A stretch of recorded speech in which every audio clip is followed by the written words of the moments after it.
My dad chose my brother. My mom chose my sister. And I was sent into state care. Years later, they all wanted back in my life, but I wasn't the same child they left behind. My name is Maya. I'm 34 now. I own a restaurant in downtown Seattle. But 25 years ago, I was just a little girl standing in our living room while my parents argued over who would take which kid. Dad wanted my older brother, Jordan, said he needed a son to carry on his name. Mom insisted on keeping my baby sister, Rose. She was only 4, too young to be without her mother. I stood there waiting for someone to say my name. They never did. Dad packed Jordan into his truck that night. I remember watching him throw clothes into a duffel bag, not even folding anything, just shoving it all in there like he couldn't get out fast enough. Jordan didn't look at me either. He was 13, old enough to understand what was happening, but he just stared at his shoes the whole time. Mom took Rose to our grandmother's house in Oregon. I heard her on the phone making arrangements, talking about how she'd find a job up there, how Grandma could help with Rose while she got back on her feet. Rose was crying, asking where I was going, and Mom just kept saying, "Shh, baby, it's okay," over and over. Neither of them looked back at me standing in the doorway. I waited 3 days in that empty house. The first night, I thought maybe they'd come back. Maybe they forgot something. Maybe they forgot me, and they'd realize and turn around. I sat on the couch watching the door until I fell asleep there. The second day, I ate crackers and cheese from the fridge. There wasn't much left. Mom had cleared out most of the food. I found a box of Cheerios in the cabinet and ate them dry because the milk had gone bad. I slept with every light on because the house made weird noises and I kept thinking someone was breaking in. By the third day, I was talking to our cat, Muffins. She was the only one who stayed. I told her everything,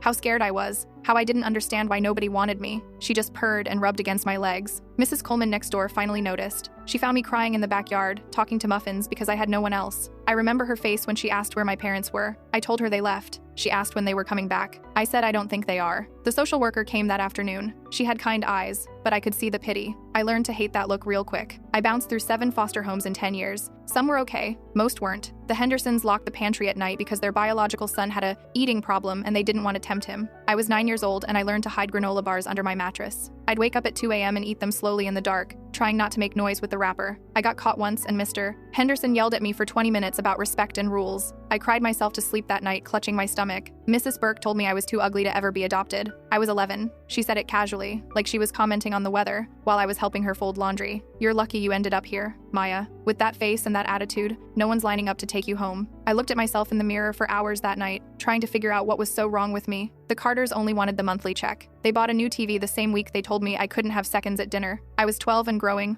always hungry, and I'd watch them eat pizza while I finished my single slice. They had 3 biological kids who got whatever they wanted. I wore the same 3 outfits to school for months until a teacher noticed and called CPS. There were others too. Families who meant well but didn't know what to do with an angry, hurt kid. Families who tried but gave up when I acted out. I wasn't an easy kid, I'll admit that. I was mad at the world and I showed it. I aged out of the system at 18 with $340, a garbage bag of clothes, and a full scholarship to culinary school. My grades were my escape. Honestly, when everything else was falling apart, I could control my GPA. I studied like my life depended on it because, in a way, it did. I worked doubles at a diner while getting my degree. The place was called Rosie's, and the owner was this old Greek woman who didn't ask questions about my past. She just taught me how to make her grandmother's spanakopita and let me take home leftovers. I slept 4 hours a night, saved every penny. My apartment was basically a closet with a hot plate, but it was mine. By 25, I opened my first food truck. I called it Maya's Table and parked it outside the university. College kids loved my food because it was good and cheap, and I remembered what it was like to be hungry. I made everything from scratch,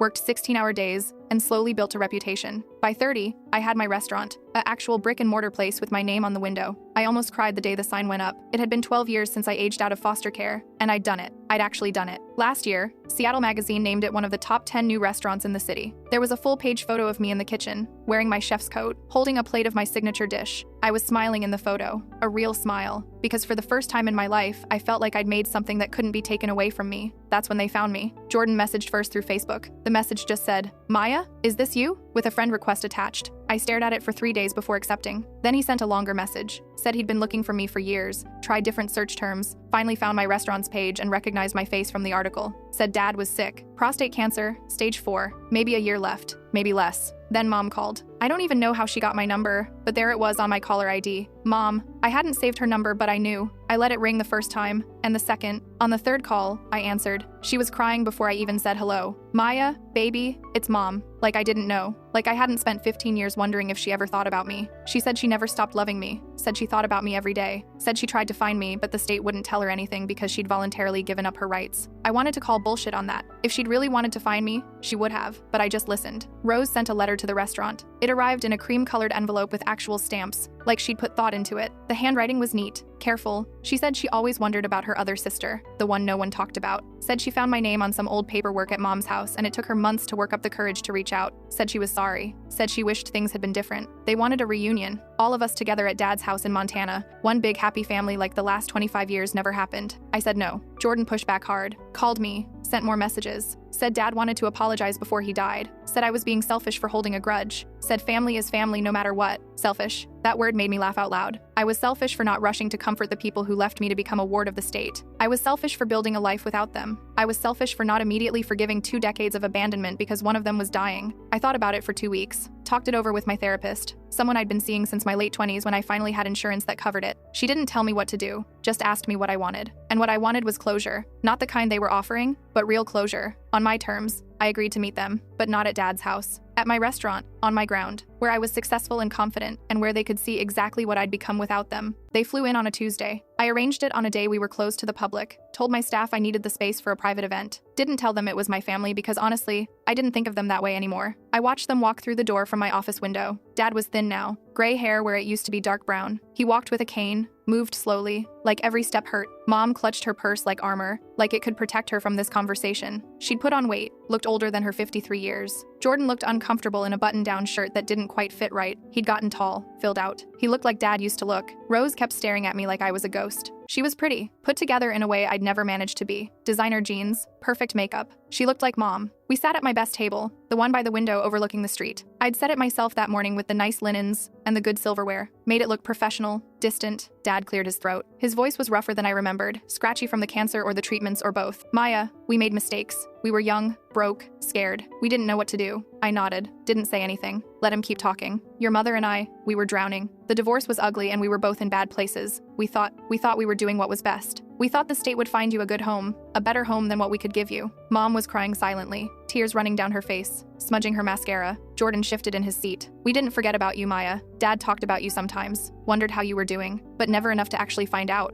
I said. My voice was calm, even. I'd practiced this. The silence stretched. Mom reached for my hand across the table and I pulled back. Then I pulled out a folder from the bag I'd brought. Inside were copies of every foster care placement report, every incident, every time I was moved, every note about my weight dropping because families didn't feed me enough, every time a caseworker noted, child appears withdrawn and sad, every failed placement, every new school, every time I had to pack my life into that garbage bag and move again. I slid them across the table. These are the years you missed, I said. Every placement, every home that wasn't a home, every adult who saw me as a paycheck instead of a child. Every night I cried myself to sleep wondering what I'd done wrong to make you leave. Mom started crying harder. She tried to pick up the papers, but her hands were shaking too much. Jordan wouldn't look at them. He just stared out the window. Rose read every page. I watched her face change as she went through them. Shock, then horror, then something that looked like anger. Dad tried to explain again. We thought you'd be adopted quickly. You were so smart, so pretty. We thought someone would want you. Someone should have, I said. You should have wanted me. Mom's voice was broken when she spoke. We did want you, baby. We just couldn't. Couldn't what? Couldn't be bothered? Couldn't figure it out? Jordan and Rose needed parents too, but somehow you managed with them. It wasn't like that, Dad said. Then what was it like? Explain it to me. Because I've spent 25 years trying to understand, and I still don't get it. What was so wrong with me that I was the one who got left behind? Nobody had an answer for that. The silence stretched again. Someone walked past the window outside, looked in at us, kept walking. Finally, I stood up. I'd rehearsed this part too.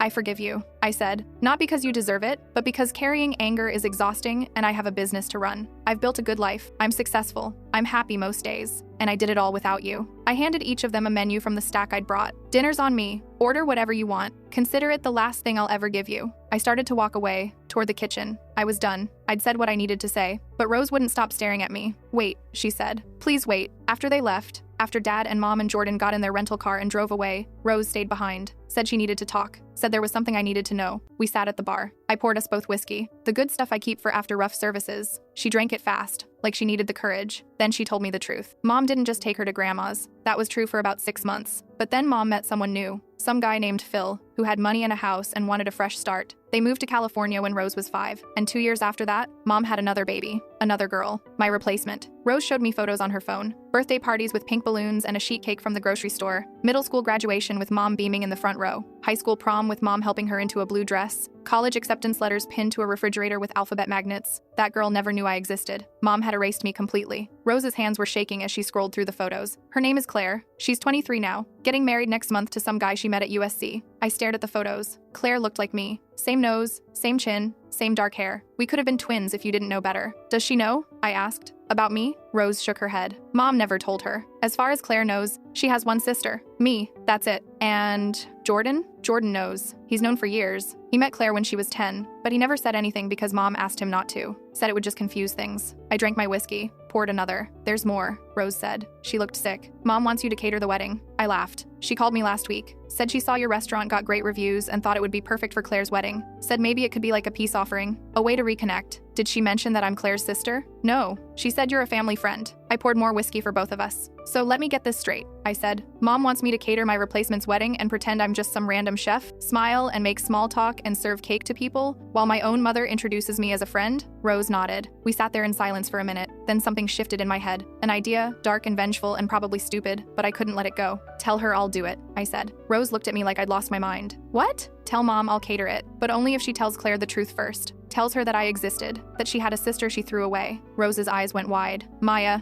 those are my terms. She wants me to play nice? Fine, but Claire deserves to know the truth, and Mom needs to be the one to tell her. Rose stared at me for a long moment, then slowly, she smiled. Okay, she said, I'll tell her. But here's the thing, Mom didn't tell Claire. I got a call from Rose 3 days later. She sounded tired. Mom said no. Said it would ruin Claire's special day. Said there's no reason to bring up old family drama right before the wedding. I wasn't surprised, honestly. I'd expected Mom to refuse. That's why I'd already accepted the catering job anyway. I told Rose I'd still do it. Told her I had a plan. She didn't ask what it was, and I didn't tell her. The first thing I did was research Claire online. It wasn't hard. She had public Instagram, Facebook, even a wedding website with one of those countdown timers and a story about how she and her fiancé met. His name was Andrew Whitmore. Old money, apparently. His family owned some tech company that had been around since the 90s. The kind of people who summer in the Hamptons and winter in Aspen. The wedding website had professional engagement photos taken on a beach somewhere tropical, both of them in white linen, looking like a J. Crew ad. Claire's Instagram was full of the same vibes. Brunch with the girls, weekend trips to wine country, her and Andrew at charity galas in evening wear. Every photo, perfectly filtered, perfectly posed. She looked happy. She looked loved. She looked like someone who'd never spent a night wondering if she'd eat the next day. I scrolled back years on her page, found photos of Mom, lots of them. Mom and me at my graduation. Best mom ever surprised me with lunch. Love this woman. There were photos of Rose too,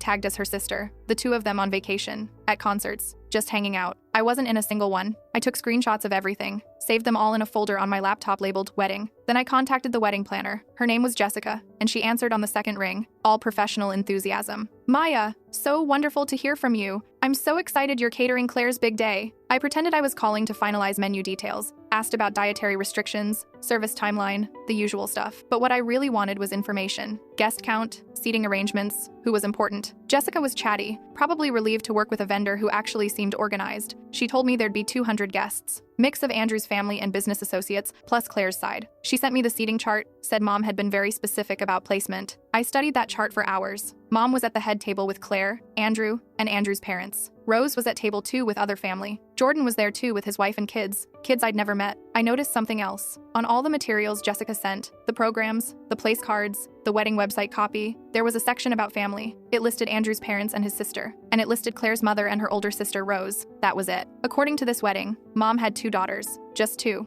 I called Rose that night. Did you know Mom's been telling everyone she only has 2 daughters? Rose sighed. Yeah. I found out when Claire got engaged and Mom was helping her write the family section of the website. I asked her about you and she said it was too complicated to explain, that she'd deal with it later. Apparently later never came. And you're okay with this? No, Rose said quietly. I'm not okay with it. I'm tired of lying for her. I'm tired of pretending you don't exist. But Claire doesn't know any better and I didn't want to blow up her life right before her wedding without talking to you first. Well, I said, I'm talking to you now. There was a pause. Then Rose asked, what are you planning? I don't know yet, but Mom's been erasing me for 25 years. I think it's time people knew the truth. Rose was quiet for a moment. Then she said something I didn't expect. I want to help. What? I want to help you. Whatever you're planning, I'm in. Mom deserves to face what she did. And honestly, I'm tired of living in Claire's shadow too. That surprised me. What do you mean? Rose laughed, but it wasn't a happy sound. Claire's the golden child. Always has been. She's younger, prettier, more successful. She married well. She's everything Mom wanted. I'm just the first daughter, the practice run. Do you know Mom forgot my birthday last year? But she threw Claire a surprise party for hers with like 50 people. I didn't know what to say to that. I'm not trying to make this about me, Rose continued. Your situation was way worse, but I'm just saying, I get it. I get what it's like to be the daughter Mom doesn't really want. We talked for 2 more hours that night, made plans. Rose told me things about Mom I didn't know, about how she'd rewritten the family history to make herself look better, how she told people Dad was abusive and that's why they divorced, even though it wasn't true. how she'd convinced Claire that Rose's dad, her first husband, had abandoned them when really Mom had left him. Mom was good at rewriting history, good at making herself the victim, but I was about to give her a story she couldn't change. I spent the next week creating the wedding menu.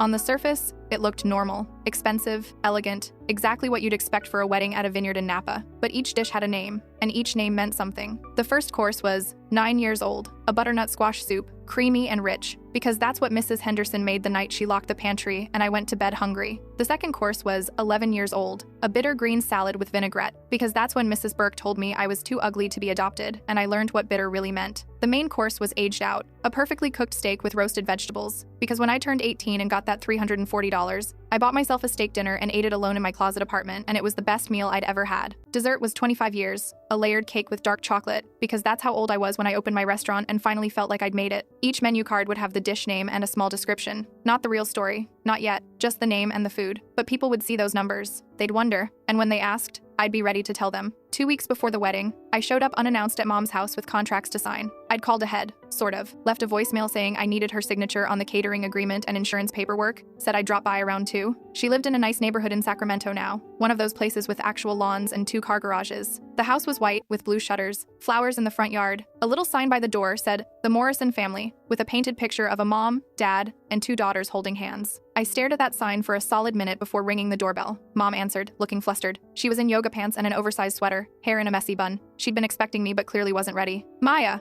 hi, come in. I'm sorry the place is a mess. Claire's been staying here while she plans the wedding and there's just stuff everywhere." She stopped talking when I stepped inside and saw Claire in the kitchen. Claire was at the island, laptop open, surrounded by fabric swatches and printouts. She looked up when I walked in and smiled, completely unaware of who I was. "Oh, hi. You must be the caterer. Mom's told me so much about your restaurant. I'm so excited." I looked at Mom. Her face had drained of all color. "Maya," I said, extending my hand to Claire, the caterer. Claire shook my hand. Her grip was firm, friendly. "Claire, the bride, though I guess you knew that." She laughed. I kept my eyes on Mom while I talked to Claire. "Congratulations on the wedding. Your mom's told me so much about you." Mom looked like she might throw up. "So," I said, pulling out the contracts from my bag. "I just need a signature on these and we're all set." I spread the papers on the counter. Mom moved closer, hands shaking. Claire was still smiling, oblivious. "This is so great. Mom's friend recommended you, and when we looked at your menu, we just knew it was perfect. The names are so creative. 9 years old, 11 years old. Is that like family recipes from different ages?" "Something like that," I said. Mom picked up a pen, but her hand was shaking so bad she couldn't write. I decided to push a little further, looked right at Claire. "So, do you have any siblings? I like to know about the family before I cater. Helps me personalize things." Mom's pen froze on the paper. Claire smiled. "Just my older sister, Rose. She's amazing. She's actually my maid of honor." "Do you have siblings?" "I do, actually," I said.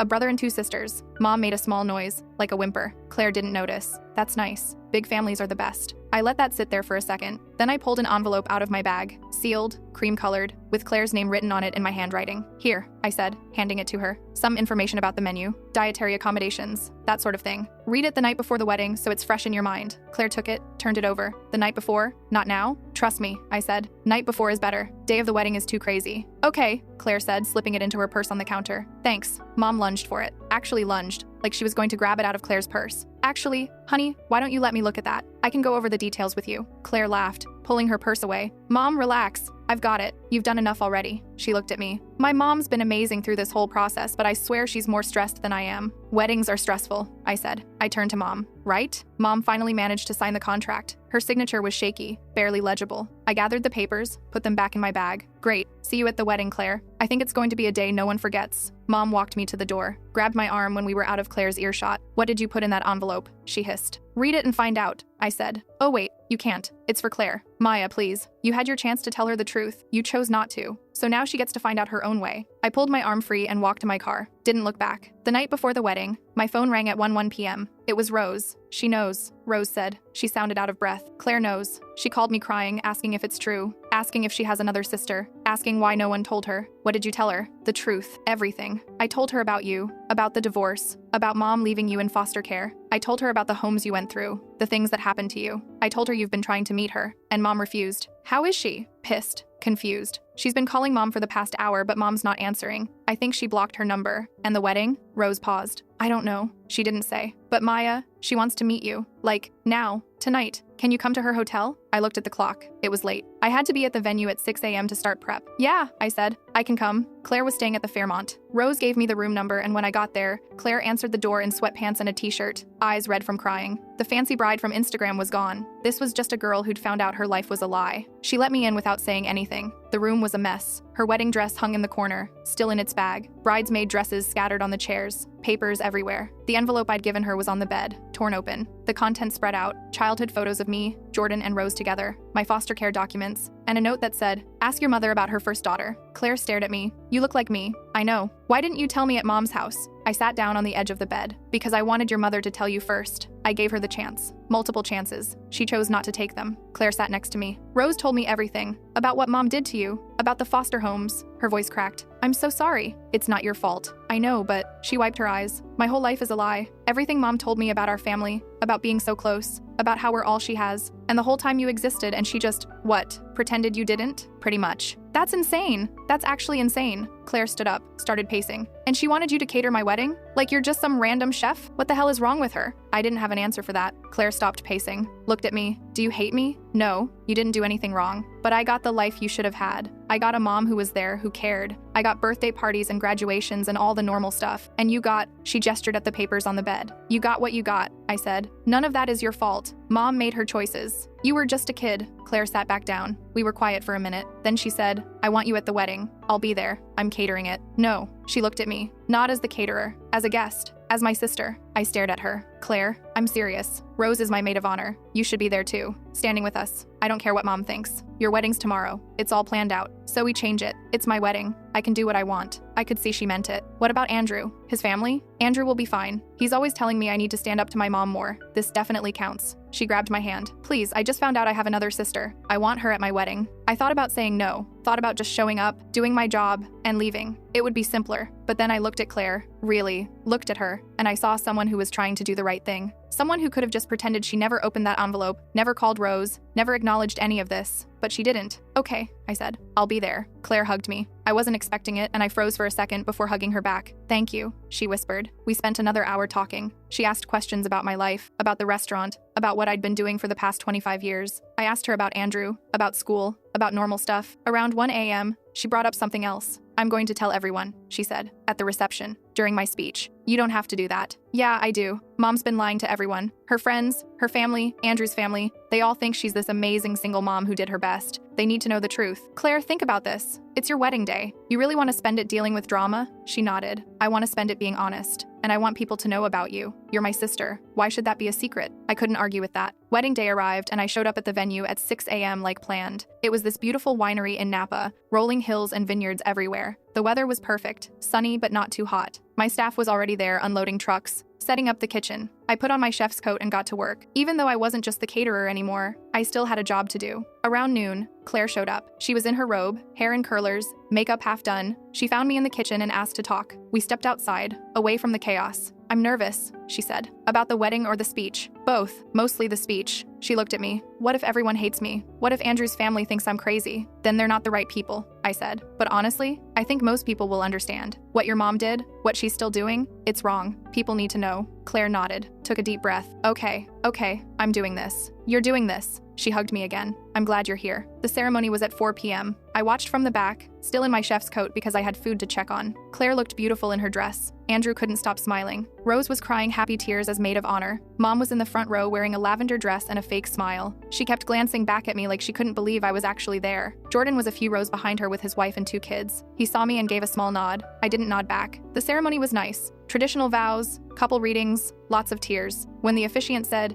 "You may kiss the bride," everyone cheered. Then came the reception. Cocktail hour went smoothly. My staff served appetizers while guests mingled on the terrace. I made sure everything was perfect, every plate exactly right. Claire found me again around 6. "Can you sit at the head table, please? I'm supposed to be working." "You have staff for that. I want my sister at my table." So I sat at the head table, between Rose and Claire, across from Andrew's sister, who kept giving me confused looks because she didn't know who I was. Dinner service went perfectly. Each course came out exactly as planned. Guests read the menu cards with the dish names. 9 years old, 11 years old, aged out, 25 years. I heard whispers, people asking what the numbers meant. I didn't explain. Not yet. After dinner, the speeches started. Andrew's best man went first, told some funny story about college. Rose went next as maid of honor, kept it short and sweet, said how happy she was for Claire. Then Claire stood up. The room got quiet. She was holding a microphone, hands shaking a little. Andrew reached for her hand and she squeezed it. "Thank you all for being here," she started. "It means so much to Andrew and me to have everyone we love in one place." Standard wedding speech stuff. People smiled. "I want to talk about family," Claire continued. "Because family's complicated, you know? Sometimes it's the people you're related to. Sometimes it's the people who show up for you." Mom shifted in her seat. She knew something was coming. "Growing up, I was told I had one sister, Rose, who's been amazing, and who I love more than anything." Claire looked at Rose, who smiled. "But I found out this week that's not true."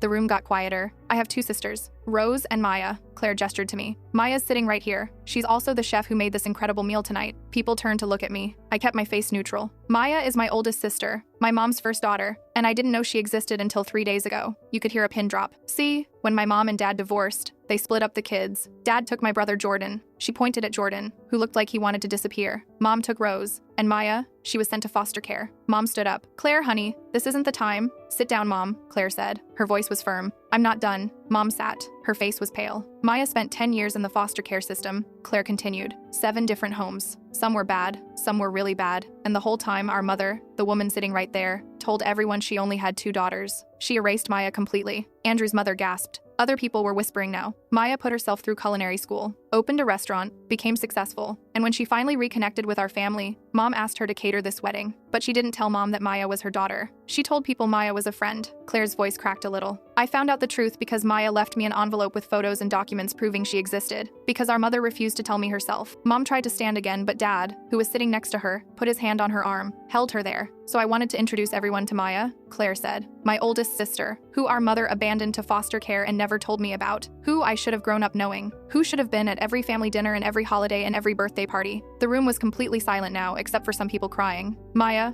will you stand up, please?" I stood. 200 people stared at me. "Everyone, this is my sister Maya. She's an incredible chef and an incredible person, and I'm so glad I finally got to meet her." Claire started clapping. Then Rose stood up and clapped. Then Andrew. Then his family. Then more people. Until almost everyone in the room was standing and clapping. Except Mom. She was crying, mascara running down her face, trying to hide behind her hands. And Andrew's parents. His mother stood up, grabbed her purse, and walked out. His father followed, then his sister. The whole family just walked out in the middle of the applause. Andrew saw them leave. His face fell for a second, but then he looked at Claire and nodded, like he was telling her it was okay. The applause died down. People sat back down. Claire sat too, grabbed my hand under the table. Jordan stood up. He looked angry, his face red. "This is ridiculous. You're making Mom out to be some kind of monster." Rose cut him off. She stood up too, pulled papers from her purse. "You want to talk about Mom? Let's talk about Mom." She started reading. My foster care reports, every awful detail, the locked pantries, the verbal abuse, the homes that didn't work out, the time I was hospitalized for malnutrition at age 12. Jordan sat down. He looked sick. Rose kept reading. She read about the night Mrs. Coleman found me alone after 3 days. She read about my social worker's notes describing me as withdrawn and fearful of adults. She read everything. When she finished, she looked at Mom. "That's what you did. That's the choice you made. And you've been lying about it for 25 years. Mom was sobbing now, full-on ugly crying. Her friends, the ones sitting near her, were staring at her in horror. Some got up and moved to different tables. Claire's bridesmaids turned on Mom too. One of them, Claire's college roommate, walked over to Mom's table. "How could you do that to your own child?" Mom couldn't answer. She just cried. I stood up, took the microphone from Claire. "I didn't come here to ruin anyone's wedding," I said. My voice was calm. "I came here to cater it, to do my job. But Claire asked me to be here as family, and I'm grateful for that." I looked at Mom. "I spent 25 years wondering why you didn't want me. 25 years thinking I did something wrong, but I didn't. I was just a kid, and you made a choice. You chose to keep 2 daughters and throw one away. Then you chose to lie about it, to erase me from your history." Mom tried to say something, but I held up my hand. "I'm done letting you erase me. I exist. I've always existed, and now everyone knows it." I handed the microphone back to Claire and sat down. The room stayed quiet for another minute. Then the DJ, bless him, started playing music again. Slowly, people started talking, dancing. The wedding continued. Mom left, just got up and walked out, still crying. A few people followed her. Her sister, some friends. But most people stayed. Jordan came over to our table. He looked at me, then at Rose and Claire. "I'm sorry," he said quietly. "I should have done more. I should have looked for you. I was a kid, and then I was a teenager, and then it felt too late, and I didn't know how to fix it." "It's not about fixing it," I said. "It's about being honest." He nodded, stood there awkwardly for a second, then left. Around 9 p.m., after the cake was cut and the first dance was done, I was back in the kitchen helping my staff pack up. The venue had a strict end time, and we needed to be out by 11. Rose and Claire came to find me. "We're leaving," Claire said. "Andrew and I are heading to our hotel, but I wanted to say thank you. For being here, for telling the truth. You're the one who told the truth, I said. Yeah, but you gave me the courage to do it. She hugged me. I know today was supposed to be about getting married, but honestly, finding out I have another sister is the best wedding gift I could have asked for. Rose hugged me too. We should get dinner sometime. Like, actually get to know each other. I'd like that, I said. They started to leave, then Claire turned back. Hey, one more thing. Do I still get the family discount on catering? Rose snorted. I laughed. Yeah, I said. You get the family discount. We walked out of the venue together around 11. My staff had loaded everything into the trucks and left. It was just me, Rose, and Claire in the parking lot. We could see the venue through the windows. A few people were still inside, cleaning up. Mom's car was gone. So was Jordan's. So what now? Rose asked. Now? I looked at my two sisters. These women I barely knew, but who felt more like family than anyone had in years. Now, we figure it out. One day at a time. Claire smiled. I can do that. We stood there for another minute, the three of us, watching the staff turn off the lights inside. Then Claire said, You guys want to go get pancakes? I'm starving and it's my wedding night, so Andrew can wait. Rose laughed. Pancakes sound perfect. We got in my car, Rose in the front, Claire in the back, and as we drove away from the venue, from the drama and the tears and the confrontation, Claire leaned forward between the seats. So, do I still get the family discount on catering? Rose and I looked at each other, then all three of us started laughing.